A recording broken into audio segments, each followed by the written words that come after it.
What's going on, everybody? Welcome back to Straight Betting, the best time of the year. Well, I'm an NBA guy first, but week one NFL, I think it might be like the best. Like Sunday is maybe the best sporting calendar on the year. Even if you're an NBA guy, you have to admit that. So I'm absolutely pumped up right now. It's going to be a fun season. Should be some good money to be made, hopefully. And yeah, man.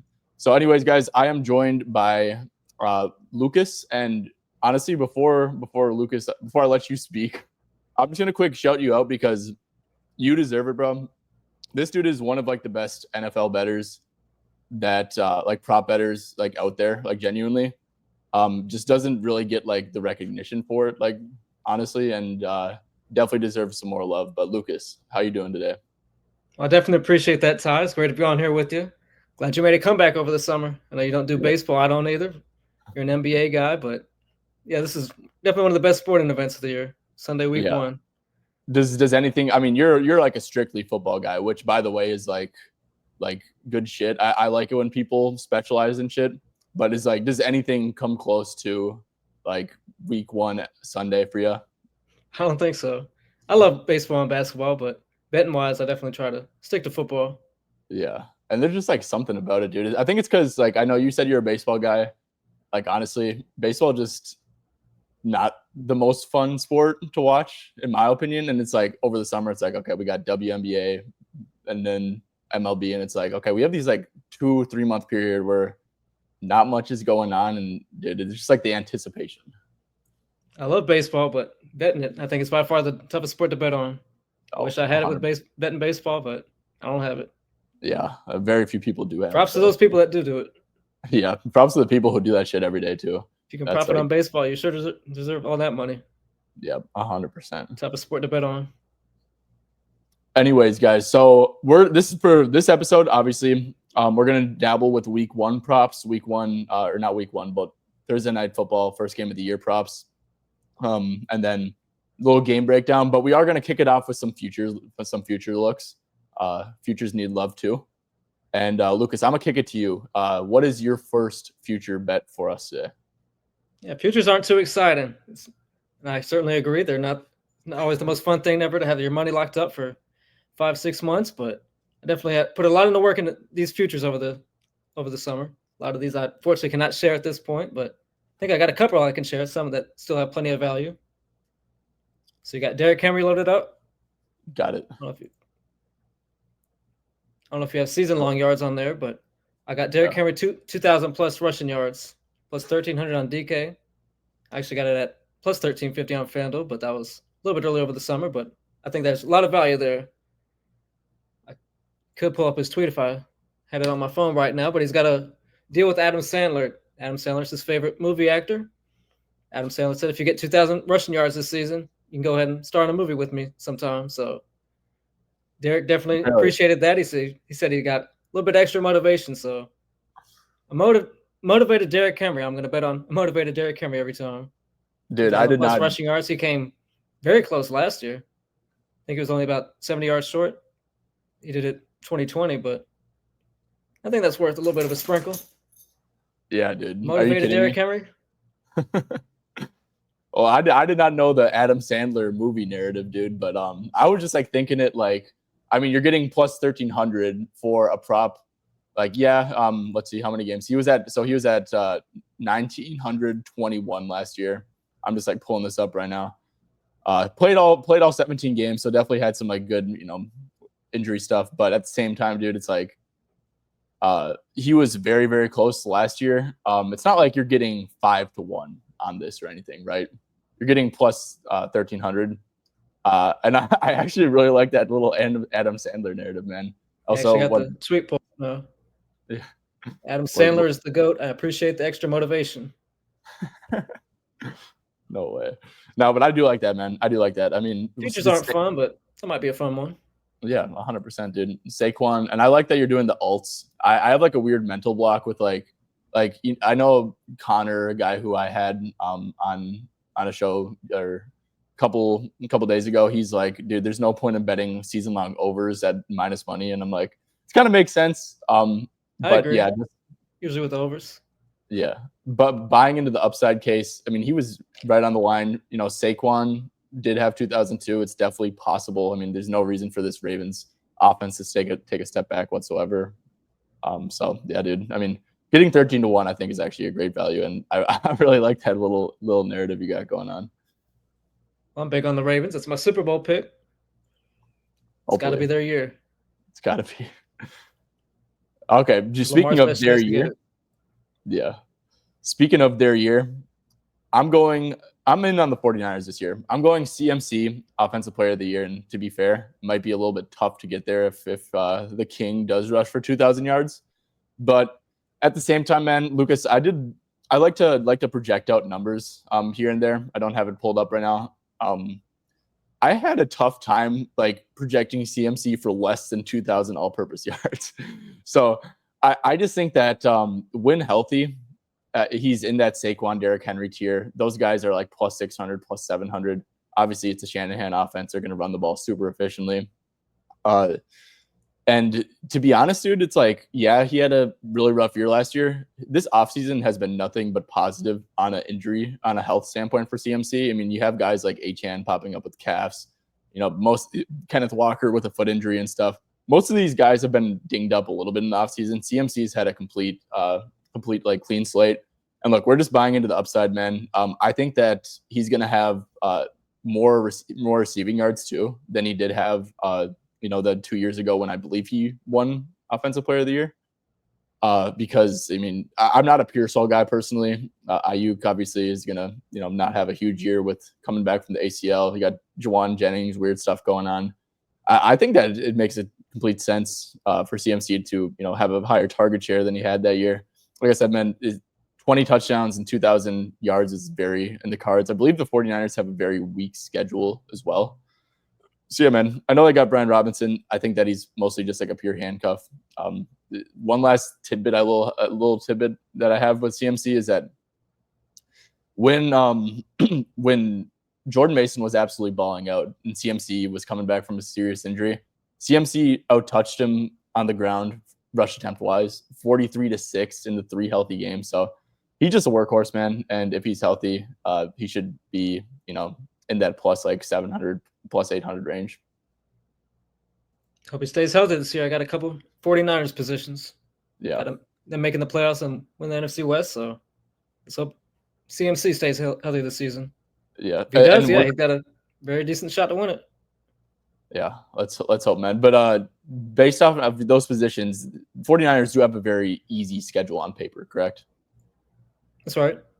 Okay, good. Yeah, CMC's very manageable schedule. Okay, perfect. So yeah, man, 49ers win 13 games. CMC puts up 2,000 yards and, flirts with 20 touchdowns. No reason for him to not be in the running for that. Lucas, I'm gonna kick it over to you for play number 2. We got another. I wouldn't say this is like a super long shot, but it's a plus money. So the first 2 futures I put in this summer, Saints under 5.5 wins. That one actually might be a little bit too juiced now to play. I got minus 105. I don't know if it's any better than minus 170 at this point, but also bet the Saints' worst record. I think I got plus 600. I see plus 400 on DraftKings now. I didn't shop around, but it's hard to see the Saints winning 6 games. Yeah. And talk about worst record, you're probably looking at 3 wins, and you got Spencer Rattler, Jake Haener, and Tyler Shuck. Not entirely sure how to pronounce it. I've heard a lot of different pronunciations, but Tyler Shuck, is that right? I believe so. Whoever it is at quarterback, I think that's easily the worst quarterback room in the entire NFL. Got to imagine that Alvin Kamara might get traded this year. I like Chris Olave a lot, but I definitely worry about his long-term health, and I think the Saints might be selling at the trade deadline, maybe sell a couple of these guys, maybe Olave, Alvin Kamara. First year of Kellen Moore down in New Orleans, so I think he might sell some of these guys, get some draft picks, look forward to next year.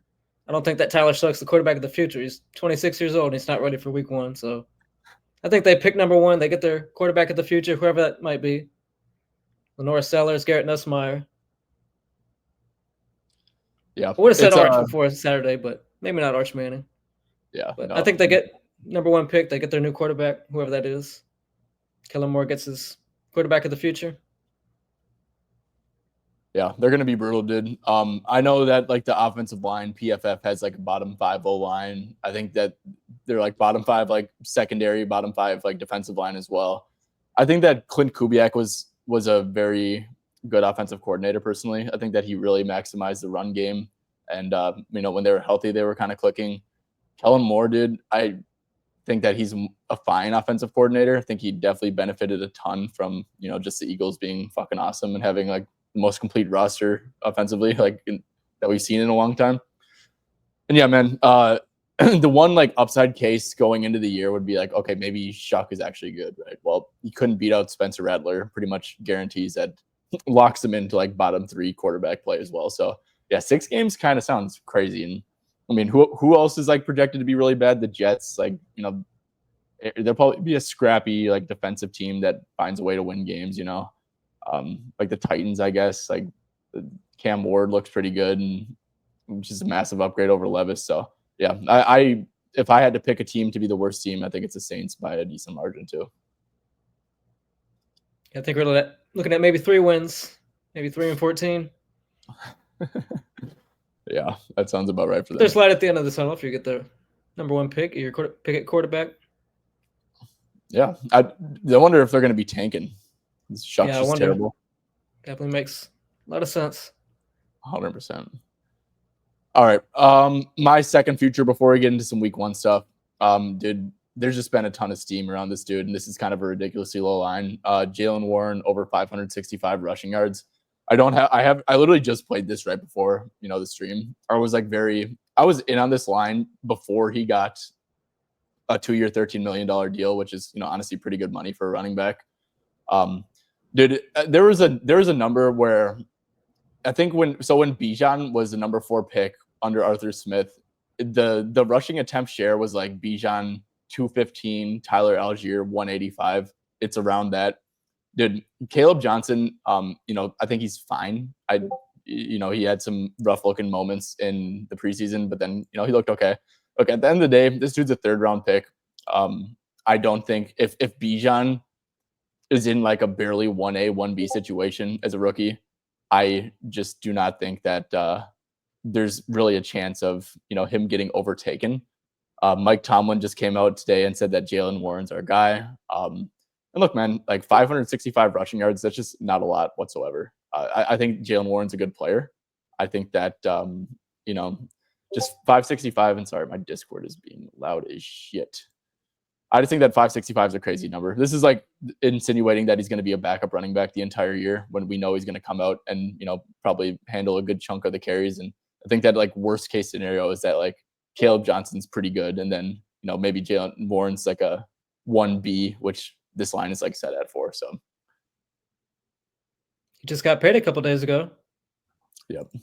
So you got a little bit of a narrative there. New contract. Mm-hmm. Yeah, it's good money too, dude. 213. That's pretty good for a running back. So yeah, just think that this is a pretty crazy line, man. We know that they're going to be super run heavy under Arthur Smith. Going to be a ton of attempts to go around. Rodgers is, it's nice having those statue quarterbacks who won't take away rushing attempts, like from like the overall share as well. So yeah, I think that Warren will be like a 13, 12 and a half carry a game guy. That's absurd for 565, especially when they have a little bit of juice.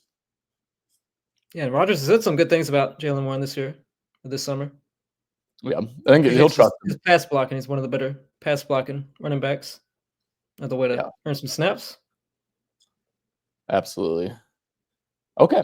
Enough with the future shit. I bet that everyone's gonna go to the timestamps and probably skip all this shit because people futures aren't for everybody. I certainly understand that. They're not. They're fun though, dude. Honestly, especially that's why I take them so seriously. Yeah, I think they're futures.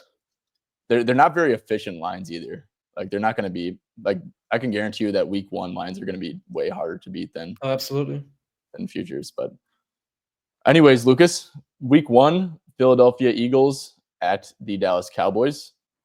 Let's quick go over here. Let's set the stage for this one. Looks like it's an 8.5 point spread in Philly, 47.5 total over under on this game.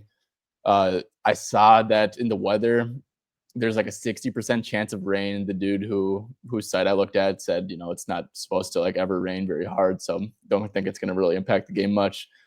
But Lucas, I'm gonna kick it to you, man. Hit us with the first official prop non-future prop of the NFL season. So I got a little two-leg play. I got it on FanDuel, -118. I got Dak Prescott most passing yards. Paired that with Saquon Barkley most rushing yards. Ooh, dude, what does that pay out? Got -118 on FanDuel. Oh my goodness, dude, that's a great Little bet, man. two-leg play I like. I would go 2 units, but we were just talking before the show went live that we want to take things a little bit light this week. Both of us didn't quite do that last year, week 1. It's pretty easy to not stay disciplined week 1. We get so excited for football. There's so many plays you like. Both of us are, I think, going a little bit light this week. Yeah. So break it down. Break this bet down for us real quick. So pretty simple. Saquon most rushing yards. I don't know who's going to be second. Might be Jalen Hurts. Might be Javonte Williams. I certainly wouldn't bet on Javonte Williams. I like his under rushing yards quite a bit. So Saquon's pretty much got that. He can get that with, honestly, maybe 50 yards rushing, or even 45 yards rushing, the most rushing yards. But yeah, talking about the Cowboys, I think I'd be very happy to. I don't play fantasy anymore, but I'd be very happy to have Dak Prescott this year. I think he needs to be a top 5 fantasy quarterback because their defense was not looking good before they traded Micah Parsons, and yeah, that was quite a trade. I wouldn't bet on Dallas's defense. I think that Dak's going to be slinging it this entire season. I think he's 248.5 passing yards, slightly into the over there, but most passing yards, I think that Hurts around 212.5. I think that Eagles are able to run the ball, and Cowboys are pretty much plain and simply going to have to be throwing a lot this season. I think with George Pickens, I think that opens up a lot for CeeDee Lamb and Jake Ferguson. And also Jalen Carter right in that middle, Jordan Davis. I don't think the Cowboys are going to be running it all on Thursday night. Nope. Nope. Dude, this is actually an amazing bet. Like, I am so high on the Dallas passing offense. Like, they're like what you said, bro. I mean, they're not going to be able to run the ball for shit.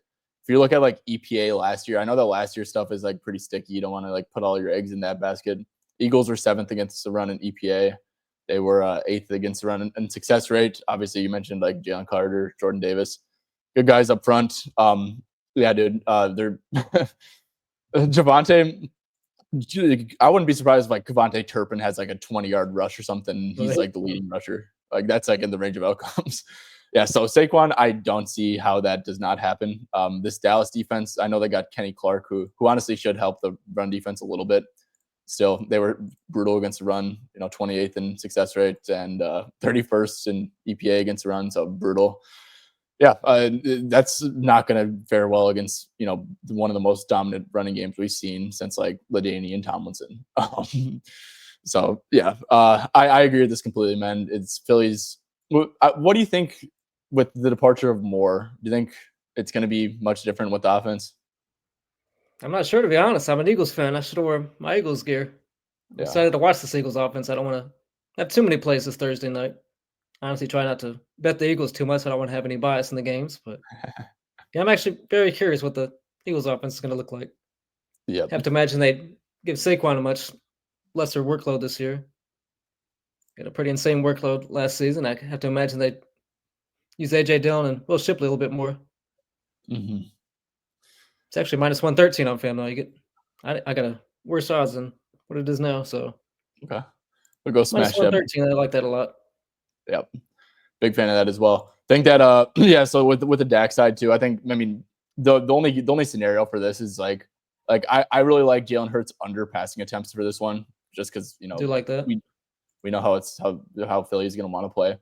I think that they'll be very efficient. I know PFF has Dallas as a 31st ranked secondary, so I think you just kind of have to get screwed by like an 80-yard touchdown or something, and just something would need to completely go wrong. But I actually love this play, man. Even then, that's right for Saquon. Oh yeah. All right, my first play of the season. This is a guy who I bet a future on. I'm just like weirdly really in on Jake Ferguson this year, man. So his line's at 32.5, FanDuel -114. Everything changed. Obviously, was not great last year. There's a reason for that. Obviously, you had Cooper Rush playing a shit ton at the quarterback position. If you go to Dak, like over the last couple of years, he's been pretty damn good to this line. there's a little filter that I use too on this one. So 64% to the over. I think that week one's definitely a call your shot type of week. Like I said, me and Lucas already both talked about the Dallas passing offense. They're going to be ridiculously good. But I think Jake Ferguson's going to have his most efficient season of the year by far. Just you have gravity with Pickens, with Lamb and stuff like that. So Jake Ferguson's been great here. You can also do like a win-loss margin. Dallas, a couple of years ago had they used to be blowing teams out. If you guys remember all the way back then. If you take it to, excluding games where they've won by more than 3 scores or 3 touchdowns, then you can see he's been with Dak, he's been over this line, in 66.7% of games. And like I said, man, this Dallas pass offense, Ferguson, this is the best situation they've been in. I will say Eagles defense is definitely good. I do think that maybe you could make an argument that it might be kind of tougher for Lamb, who should get a lot of DeJean in the slot. Correct me if I'm wrong on there, but I think that DeJean's should see a lot of Lamb. And then, of course, Mitchell or Quinyon Mitchell on George Pickens. So I think you could make an argument that Ferguson, or Lamb and Pickens have some tough matchups. And yeah, it's like they're not going to be able to run the ball here. They're going to be playing from behind. I think there's a lot to like about this prop here. Yeah, I do like that. Certainly agree with all those points. Yep, 100%. All right, well, that's the 2 plays, Lucas. I know you have another one, but are you premium this year or no? Yeah. Okay, so yeah, I'm not gonna make you share that. You're already blessing the folks. So let's talk about some leans, man. So like I said, how I see this game going, we already kind of like talked about it, but obviously, Philly should win this game pretty comfortably. I think that I was Lucas, and tell me your thoughts on this, man. I was like really looking into both these lines moved one, but Dallas Goedert, I was a fan of his longest reception at the 16.5 number. If you go to like games with AJ Brown, Devontae Smith, and Jalen Hurts, let's see, he was over in 13 out of 21 games. In this game, he got hurt and only played 5% of the snaps. Had a weird game there. But if you go to like last year, and obviously this is a pretty small sample size because of how hurt he was. But in this offense, like I said, you can exclude that game, 5% of snaps, pretty much over in 6 out of 7 games. Just he's a very efficient player. And Dallas is going to have to overcommit to stop the run because they're just not a good run defense. And I think that the chunk plays are going to be there for Philly. So I was pretty into Dallas Goedert, man. Like I said, was over in 6 out of 7, in this new look offense with Saquon, obviously just having massive gravity, the run game, the AJ Brown and Devontae Smith of the world. And yeah, but you could also, like I said, you could make the same argument for Devontae Smith. You could go to like, all this time over here. He's, goes over pretty consistently. Like I said, Dallas, their secondary is ranked for 31st by PFF. And obviously the pass rush is going to be non-existent without Parsons. So he's going to have time for those longer routes to develop. Just think that the chunk plays will be there for Philly. Well, what's your take on some like longer reception stuff for the Eagles guys? Honestly, that's a market I don't bet too often. Longest reception or longest rush, but it's definitely something I might look into a little bit more this season. Just need one play to get 17 yards. Nice hit right there for Dallas Goedert. Granted, it's a very small sample size, but I think Devontae or Goedert would be the 2 targets I would look at for the Eagles passing game.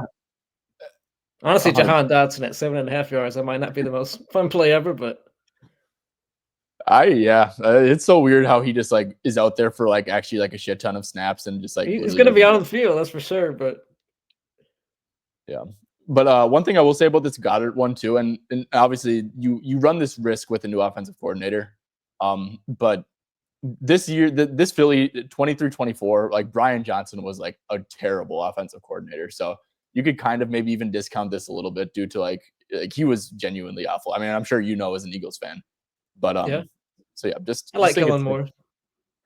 Good for Kellen Moore getting his head coaching job. Certainly pulling for him. Yep. Yeah, some longest stuff makes Brian sense. Johnson, we don't miss him too much. No, he was terrible. Yeah, some people would say that. So, Lucas, you're a fan of Javonte Williams under stuff. Is that a pretty big lean of yours? That's a pretty strong lean there. Javonte Williams under rushing yards. Yep. It's gone down just a little bit, I think, but even at 37.5, I think that's a pretty strong lean. 100%. Not sure if I'll play it, to be honest, because I want to stay light week 1, but Do like that a lot. Yeah, I agree with you too. Just like you just can't touch a Javante over. I'm a little bit surprised they don't have Sanders and blue props. I'm personally That might pretty. be another Miles Sanders. If we can get a Miles Sanders rushing yard, What do you mean, dude? be very It's interested. Whatever that would revenge. be. uh, Dude, yeah, I agree. So it's like I don't know how this is gonna divvy up. Blue I think is their most talented runner by far, but you got to remember it's a week 1. He's a round 5 guy. He's been kind of banged up throughout camp and stuff, so probably not going to be very involved. So curious to see what those drop off at. But Lucas, is there any other just game angle elements that entice you about this game? I don't think so. Besides Jahan Dotson, even then again, I'm not gonna say bet it because I don't think I'm gonna put my money on Jahan Dotson opening night. But it's another strong lean to the over. I think Jahan Dotson Yeah, over 7.5. But that's just not the most fun play ever. Maybe yeah, just a it's lane. It's week 1. I want to keep things pretty light. 100%. Lucas, and I know you're a big touchdown guy. I like I said, I'm totally with you with Javante unders. I do think that he is going to play a fair bit of snaps, and I do think this offense is going to be good. And I do respect the Eagles' defense, obviously. So it's like, yeah, maybe it's Dallas will have games where they score 35 points. This probably won't be one of them. But Javante, just like Good. him to score a touchdown at plus 250, it was kind of it was a little bit enticing to me because at the end of the day, he is a starting running back. He's a strong running back. Like, he's a traditional guy you'd think would be good at the goal line and stuff. And just like plus 250, man, like they get down low. He's probably going to be, he definitely should be the guy who gets like the opportunities at least. And like to think that this Dallas team can move the ball pretty well. Thought he scored a little bit more often than that last season. Yeah. Took a lot of goal line carries. Maybe didn't succeed all the time, but Oh, trust me, bro. I'm a Denver fan. Yeah. Well, he could definitely get those goal line carries this year again. Even if he Yeah. loses snaps towards the later weeks to Blue or Sanders. So Lucas, you are like definitely a big touchdown bettor. Just the last thing before we head out, what do you look for when what do you look for when betting touchdowns and stuff? Is it more so narratives? Is it people being due, or what do you look for touchdown values? I mean, honestly, yeah, a lot of narratives. I feel like you just have to have that gut feeling with touchdowns. Touchdowns can definitely be pretty fluky. Of course, you can say Saquon Barkley or Jalen Hurts. I mean, they're minus 200 and minus 160 to score. They're good picks every game, but honestly, you just kind of have to have that feeling in your gut sometimes with touchdowns because they're kind of a little bit fluky. Best players don't always score, like they get their yards or receptions or whatever. Yeah. Yeah. Touchdowns are a little bit tricky. I mean, they're, definitely, of course, the most fun plays to cash, but yeah, a good old touchdown parlay. Jalen Hurts feels like a decent price, especially at minus 150. It doesn't sound terrible. Just this Dallas defense should be one of the worst in the NFL, and you think that this is a prime spot for the Eagles to put up 4+ touchdowns. You'd think that maybe Hurts gets one of them on the ground, but yeah. All right, Lucas. Quick, shout yourself out on Twitter or anything that you want to shout out, man. So I'm at Spider2iBanana on Twitter. I guess I'm the NFL guy. I don't cap any other sports. I thought I might cap NBA or college basketball this year, college football, but maybe I will. But I'm looking forward to NFL. We're kicking things off 48 hours. Can't wait. It's going to be another great season. Plus 60 units last season. I don't think it was my best season ever. After plus 108 units 2 seasons ago. So definitely going for that plus 100 units again this season.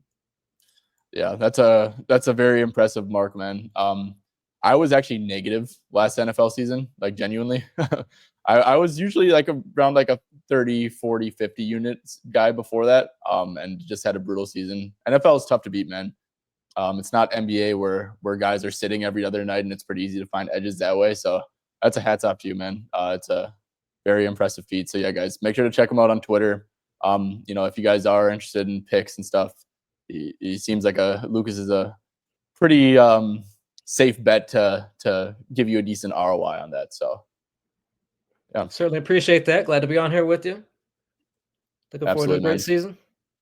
Appreciate you coming on, talking football, and just yeah, man, it's an exciting time of year. Had pumpkin spice latte at Starbucks the other day. And Yeah. I just like immediately hit the lab looking at some NFL props, dude. It was a vibe. So Well, it's been football weather the past couple weeks here in Virginia. Been yeah. 70s. Feels Oh, like dude, football weather. we're close to each other, man. I'm in North Carolina, so everyone, Feels like football weather.